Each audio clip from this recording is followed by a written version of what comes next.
Well, neuromarketing is, I think, a development that has occurred because of a conjunction of three separate streams that have come together at the same time.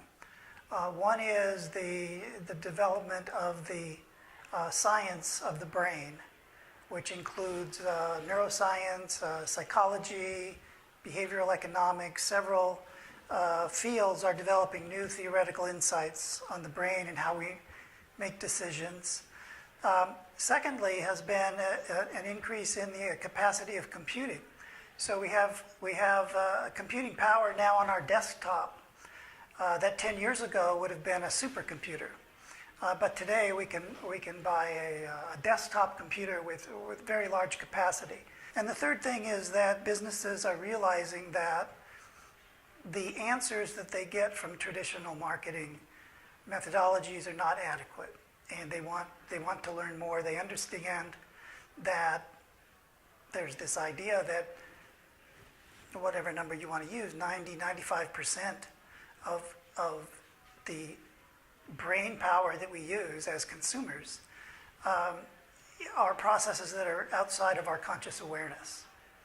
So methodologies that just ask people conscious questions don't give enough of an answer.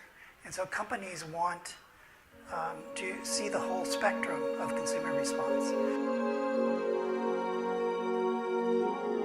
I think it's very exciting what's going on with neuromarketing in Europe today.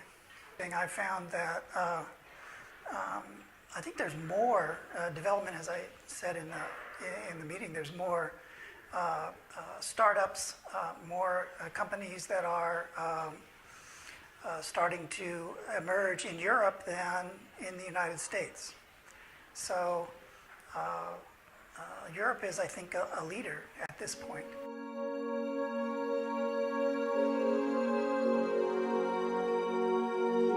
Well, I think there's several things. I think one is that you want to be complementary to and ideally integrated with traditional research methods. So you don't want to have an approach to the market which says everything you're doing is no good, you shouldn't be doing it, you should be doing this other thing, because companies don't change that fast and they don't think that way. I think it's important to be scalable, to be able to do large-scale studies in relatively fast turnaround times, which means having a capability to do mobile studies and in particular online studies, tapping into online eye tracking, online facial recognition, and having an online a platform. Several companies have an online website where you can go and upload an ad, say, and they will set up the experiment and bring in the subjects to watch the ad. They might have eye tracking, facial recognition going from their webcams, and turn around 500 to 1,000 people in 24 hours or 48 hours, at relatively low cost per subject. So that's an important capability that businesses are expecting.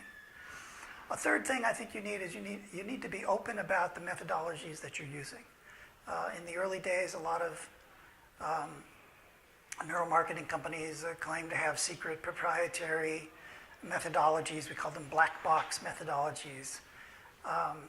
And the idea was that they were trying to gain advantage from the deep scientific research that they were using, but it tended to put companies off because companies want to know how you're acquiring the measures that you're using. And the final thing I think is you need to speak the language of your customer, not just the language of science.